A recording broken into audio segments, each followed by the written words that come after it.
good. My name is Frank Nitty. I'm an activist in Milwaukee, Wisconsin.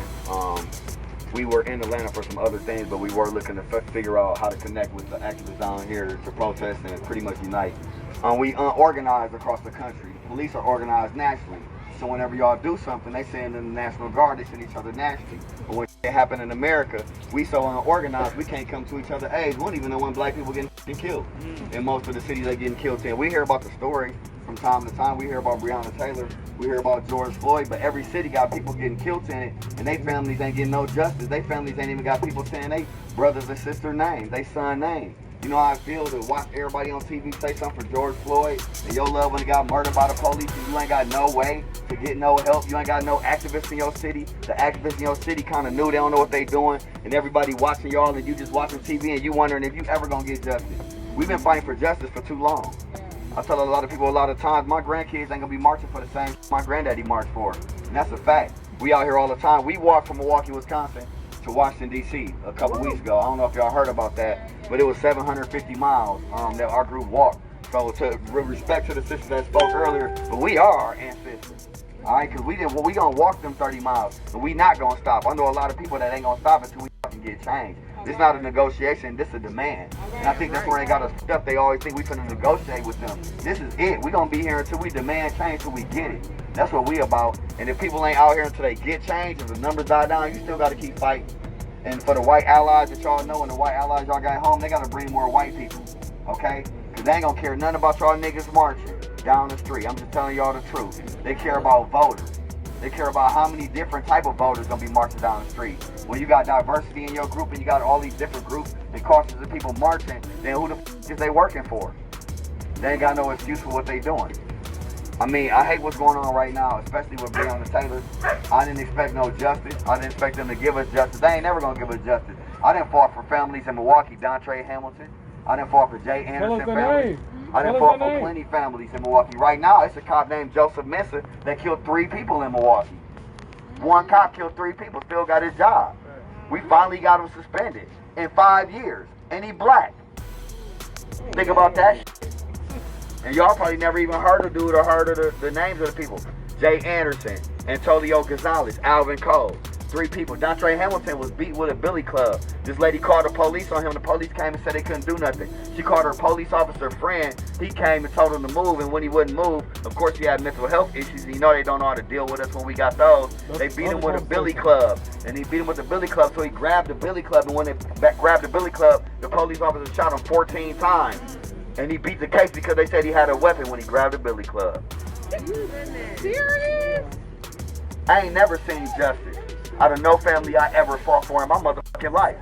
They not gonna give us justice. I can tell you plenty of stories. We just came from Rochester with this young lady right here that flew down to be with us for Daniel Prue, who they covered up, the mayor black up there, they covered up the whole murder. They murdered this man, put a spit bag over his head and choked him to death, but told everybody he overdosed. And they didn't find out till the body cam footage came out. That's what they marching for up there right now. We marched from Milwaukee, Wisconsin, and we marched through these cities. The saddest I saw was that every city that we marched through had black people in it, had black people they was fighting for that I never heard of. That I never heard of. And the police was bullying them, telling them what they could and couldn't do, telling them where they could and couldn't walk, telling them where they could exercise their rights, and they didn't know if they could or not. Until we came through there and walked down them same motherfucking streets and told the police that we going where we going and we gonna stand on it and it ain't nothing you could do about it because we not being detained and we kept walking. You gotta stand on these police necks. They making up laws because they think that y'all don't know the law. So they making up laws knowing y'all don't know the law, knowing that y'all gonna be like, you know what, it sounds like I can't do that shit. So I'm gonna turn around and just go home. Get on the sidewalk. It sounds like I can't be in the street. You definitely can be in the street. You can march anywhere the fuck you want to march with cars and everything. We just marched across the whole country. And every police municipality said we couldn't be in the street. Until they called their boss, who turned them into traffic cops. Then they had to direct traffic while we was in the street. You see what I'm saying? Because that's what we do. We got to know our laws. Like they said, we got to educate ourselves. We got to know what's going on out here. But what we came to do is unite and connect with all the activists in the city. We've been going around the country trying to unite and connect with everybody so we don't have black people that get murdered that nobody hear about. So we can blast it all over social media. And Jacob Blake was killed in Kenosha, Wisconsin. That's like 20 minutes from Milwaukee. Why we know about it? because it was on Facebook. That's the only reason. You think they was going to tell us that happened? You think the media was going to tell us that shit happened? And he survived. I got stabbed by the police twice during these protests. Well, one time, but it was 2 times they stabbed me. I got 6 stitches in my left arm and 4 stitches in my right arm. Because they body slammed me on the highway and stabbed me in Milwaukee, Wisconsin while we was peacefully protesting. And they said that I had a glass bottle in my hand during a protest. The same hand that I had a cell phone in. They said that I said I was going to slice their motherfucking throat. That's what they said I said. That's what they charged me with 2 felony assaulting officers while resisting arrest. Frank Nitty. It happened on the Hone Bridge. Nitty says he was simply protesting on a ramp to I-794 and posted a Facebook video of what it looked like on the ground. Nitty was back leading a protest Wednesday after being released from custody and had this to say. I know that what I did was a ticket or a citation, but at the same time, what gives them the authority to be able to arrest us in that manner? Nitty posted another Facebook video last night from a hospital emergency room after he says he suffered several lacerations that required stitches. Nitty says white protesters who were pushing back against the deputies were not arrested. I didn't do anything, and they pushed all the white people out the way and body slammed me. Y'all white people can't even be arrested when y'all breaking the law. But I can with excessive force, because that's how they arrest black people in this country. Nitty says now he's facing felony charges. Every protester that throws a bottle, I beg them to stop. Everybody that has an altercation, these people will tell you I'll stop everything, every single one of them. I'm trying to peacefully prove a point. Someone please tell me, what am I doing wrong where you have to throw tear gas at these people because they want to stand with me? In Milwaukee. Because I got hurt. They went back and made up a whole story about all this stuff because I got hurt.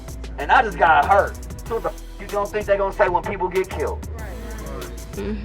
I know that's a fact. I'm living proof that they made shit up. Because I got hurt, they made shit only because I got hurt. The whole police report was brought up around the fact that they hurt me. To cover up the fact that they did something wrong. And then they tell this bogus story about Breonna Taylor changed every detail of the whole story out of nowhere and just change everything and say this what happened. I think it's crazy how body cam footage come out in 10 seconds when they do something that they feel is correct, but 10 months when they do something wrong. 10 months later they come and show us this doctor video like this what happened. We're gonna show you 7 seconds with no audio. It took you 10 months to show us that, a year and a half to show us that. Because every time y'all think y'all do something right, y'all push the body cam footage out, 3 minutes, all the audio in the world on it. Be like, he had a gun right here, he pointed the gun right here, and you see everything. They're not expecting us to organize. They're not expecting us to come together. Right now, every city I go in got activists that got their own groups fighting for the same thing. You got 4 or 5 activists fighting for the same thing in different groups. Got a protest over here, group over here. This group ain't messing with this group. They was uniting us when they was tear gassing us every day. They was uniting us when they was throwing shit on the streets, when they was pepper spraying us, when they was beating us. We was uniting because we had one enemy and one common goal. They smart. They stepped back and now all you niggas arguing every day. Crowds dwindling down. Everybody fighting. The white people ain't gonna be around while we in fighting. They watching us fight. They don't know what the f going on. I'm just telling y'all the truth. That's why the numbers dwindling down. Because we fighting. We fighting over nothing. Over who in charge of the city. What activist gonna lead the city. What activist gonna run the city. I don't give a f about none of that shit. It doesn't even matter. But that's the reason the numbers is dwindling down across the country. I ain't been to one city yet where the activists wasn't fighting. If y'all want me to tell y'all the truth, I ain't been to one city yet where all the activists was one group fighting for change. It wasn't no groups when we started marching. We was all just marching for George Floyd. It wasn't no groups. We all just hit the streets and started marching. Then all of a sudden, there's a group over here, a group over here, a group over here, and we look unorganized. We got separate demands. That's crazy. How we got separate demands for justice? How? For other people's justice, for other people's families. The demands need to be the demands of the family and what they asking for. And everybody should be asking for what the family asking for. It ain't hard to ask for officers to be charged and convicted and fired and people to be held accountable. It's not hard to come together and ask for all of that stuff. And a lot of stuff that people said today was a lot of powerful stuff I say all the time. So that's the only reason I wanted to talk about coming together. Because until we come together, we gonna be weak. The police stay together no matter what. Police stay together no matter what. No matter what. We got to create legislative changes, but when we defund the police, we got to create our own lanes. We got to come together. We got to be able to have groups like this where you got 40, 50 people where y'all going to say that we're going to be violence interrupters. Y'all know what that is? That's an individual that go to a scene instead of the fucking police. That's black people that go to the scene, that get there before the police and tell the police, we already de-escalated the situation. You can take it from here. This is what happened. When it's a mental health issue, we need to have somebody standing there saying, you can't do that, Mr. Officer. A professional sitting there holding it right there on the spot. How you not gonna charge somebody after somebody telling them they can't do that and they do it on the spot? How you gonna not charge them then? That's how we get change in this country, by having individuals in between the police. I don't trust the training. That shit ain't gonna work. They were talking about body cams. We watch Facebook Live footage every day and they don't convict nobody. People get killed on footage every day. A body cam ain't gonna change that. Training ain't gonna change that because these want to be racist. I literally, when we walked from Milwaukee to Washington, D.C., we got called nigger every 2 minutes. I swear to God. Every 2 minutes, people threw boots at us. One of my friends got shot. He in the hospital in New York right now, recovering from the gunshot wound because the white man walked up the hill and started shooting at us because we was walking through their community. And he didn't go to jail. Okay? Racism is everywhere. And you know what they was coming up to us with? It wasn't all lives matter. It wasn't blue lives matter. It was Trump 2020. Every last one of these was coming up to us. They didn't even have Confederate flags sometimes. All they had was the Trump 2020 shit. Trump 2020 posters, Trump 2020 hat. Get off the road, spook. Get off the road, nigger throwing food at us, throwing boots at us. That's how much they hate black people in this country. And you think we gonna get change without fighting for it? You think they gonna give us change? You think we gonna be out here marching for 2 months and get change? We marched to DC, they like, ain't you happy? I said, I didn't get no change. We made it, but I didn't get no change. I don't want to talk about that. I don't want to celebrate. It ain't a celebration because we ain't got no change. It might take 10 years, 20 years, 30 years. And people got to be prepared for the whole length of that battle. Racism got to die with the white that don't want to let it go. And our kids got to be raised up knowing it's a difference, breaking generational curses, raising up, teaching them financial literacy about credit and that. Credit. Black people, we got to teach each other about credit. And I'm going to be real about white people knew about credit this whole time and told each other about credit. Black people found out about credit, started charging niggas for credit counseling. I'm being real. We can't blame white people for everything. I'm being serious. White people, let me tell y'all something. In 2008, when the housing market foreclosed, they came out with this called a short sale. And the white people were selling their houses to each other and still staying in the properties. That way they was defeating their mortgage because all the mortgages had got upside down. Supposed to be able to refinance the property. So they put black people in these high-risk loans where your property was worth like $150, you got it for like $140,000, and you was gonna be able to refinance it after you paid your bill on time. After 2-3 years, you can get a regular mortgage. And then they got a bailout for their properties after they waited for all the black people, like 2.5, 3 years, after they waited for all the black people to lose all of their shit, they started bailing out people that was losing their properties in foreclosure. After we lost all of our if we don't teach each other about financial literacy, we'll never get justice. It don't mean change all the laws and they own everything. What that gonna do? Justice is a scale, okay? It's equity and equality equals justice, okay? We can fight for equality, but until we fight for equity, we'll never get no justice, okay? Because they own all of these properties we stay in. These 1920 slave houses we still staying in.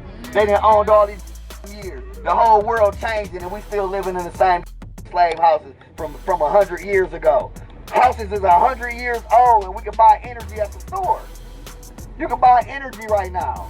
And houses are 100 years old. That's how crazy this world is, because as long as they keep us in that concept of poverty and we feel oppression causes mental illness. Okay? Ain't nothing wrong with black people. Black people ain't committing crimes. Poor people commit crimes. Black, white, Asian, Hispanic. Because when you face with poverty, who the ain't gonna provide for their family? You never seen two rich people sitting in a restaurant, grab their gun, like, okay, let's go rob somebody for fun. Niggas ain't committing crimes for fun. They can commit crimes because they're in poverty. Because when you're in poverty, your mind starts to tell you to do things you would never do if you had money. They ain't got the resources. And that's just the truth. And that's why they keep us oppressed and keep us in poverty and keep on spreading this message across the media that we wild and that we animals. And then when they treat us wild and like animals, people think it's valid. And it's validated for the things that they do to us. We got to educate ourselves and we got to start owning all of this. All right? And when I said teach somebody about credit, I was for real about that. know it was funny, but black people do like that. We find out information and we charge each other for it. We find out information and we sell each other. We hide it. We don't even want nobody to know where we got our shirt from. Be like, where you get your shirt from? I don't know, man. I was like out of town in Australia. You know what I'm saying? Just on vacation. I think it was Australia or Europe. You know what I'm saying? So I don't know. For real, we love to have something to ourselves, but it's time for us to share these resources. We got to share resources with each other. We got to share information with each other. We got to come together. Because in the end, if we had our own city and our own stuff, like when I walked in them cities, I saw white people with their own cities. They had their own cities. It's black cities in Atlanta, but the rest of Georgia ain't all black. The rest of Wisconsin ain't all black. When you walk through these states, it's a lot of white cities where they got white police, and when they police catch their white kids doing something, they tell them to go home, and they give them a break. We could give our kids a break if we the police, we the common council, we the mayor, we the cops, we everything like that. And that's what we got to do. And until we make them changes, ain't nothing gonna change. I love y'all. Thank y'all for my time.